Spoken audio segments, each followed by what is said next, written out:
So I really like this one. Now I'll say first of all, it's subtle, whatever word you want to use, restrained. There's less going on. There's less dialogue, characters, plot, jump scares, less sound design, less scary music, less cool visuals. So there's definitely less going on than most movies. It seems a bit low budget, like it could have been shot on a very low budget, but I think that it's very well done, and some of the subtle things they do that are subtle, they do them so well that it has a big impact. And I did have some scares. This did stick with me, and I think it's a really good movie. And it's a movie where very satisfying climax, and I'll say the climax at the end, it's not subtle. It does ramp things up towards the end for what I thought was a really satisfying conclusion. Now getting to some of the things it does well, our protagonist, Leah, I think they did a great job with the casting and the costume design. I really liked her look for a horror movie. I thought it was excellent. I thought her interactions with her mom were great. They were very believable, very intense, and where they had her dealing with the death and how she dealt with the death was getting into the occult.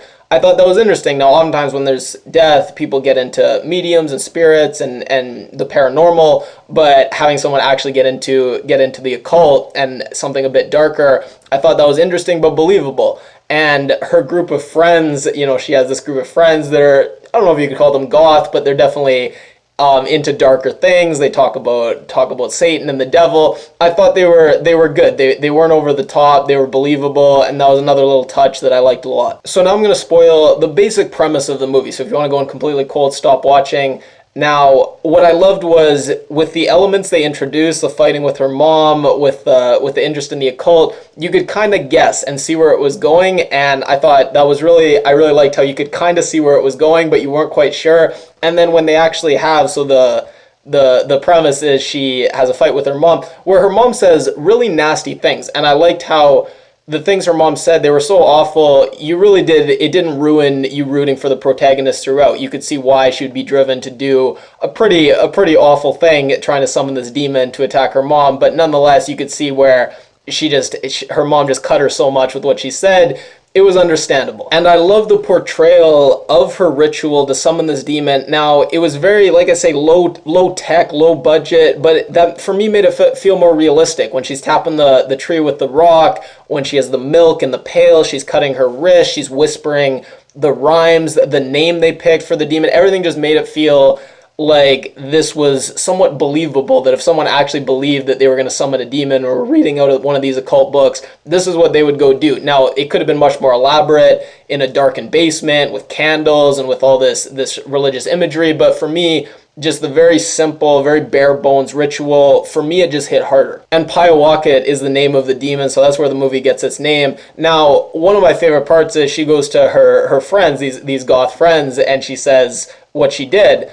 And they're all horrified, and they look at her and they're like, wow, that you tried to summon a demon to kill your mom, that's kind of dark. We talk about this stuff, but it's kind of joking. Like, yeah, I talk about the occult, but it's mostly to try to get a girlfriend. Like that's a little too dark. So, and then we get the middle stretch of the movie. Now, this is where I felt like they could have had a bit more. It seemed a bit thin, and some of the things they did worked really well. So she's walking in the woods with her friend, and all of a sudden her friend kind of just goes unresponsive and is just standing there, and she's calling out to her friend, and her friend's just unresponsive, and then her friend walks away, and she's calling to her friend, and her cries become more and more frantic. And that was very simple, very subtle, but I thought really, really hit you hard. But other things they showed the demon twice, or they hinted at the demon, and they just had a black screen for about 10-15 seconds, and scary music's playing.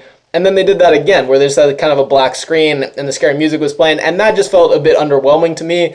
That definitely is something I'm thinking back and remembering. I kind of wish they just cut that out or had something a little more scary, something where they showed the demon a little bit more. But either way, we get to the conclusion, the climax, and I thought it was fantastic. Now, I'll spoil it, so this is going to be much more major spoilers, so I'd probably stop watching at this point if you haven't seen it. Now, the ending sequence, first of all, the growling of the demon, these guttural growling sounds, how they mix that with the mother yelling, and, some people have that visceral reaction to a parent yelling at them when they were a kid, how they mix that with the growling demon sounds, I thought was excellent. The way we see the demon and we see the way it moves, and it's got this kind of unpredictable, inhuman movement that you could tell it could go really, really fast, and when you're running away, you don't know how fast this thing's coming after you. I thought that was great.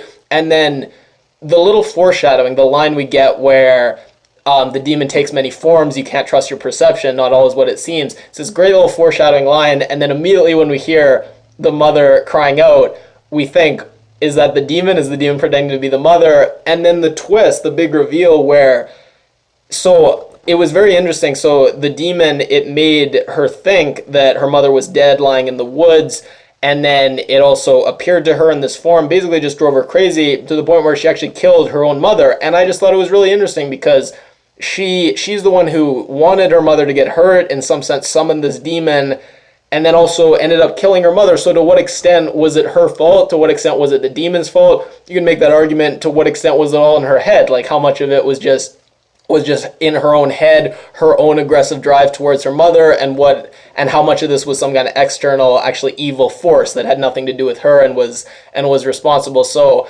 a pretty subtle, complex ending, I thought, and a pretty great actual depiction of the demon. So I can't ask for anything more out of the ending. Very satisfied. Really like this movie. Again, maybe not one of the best horrors I've seen, but definitely above average. I liked it a lot.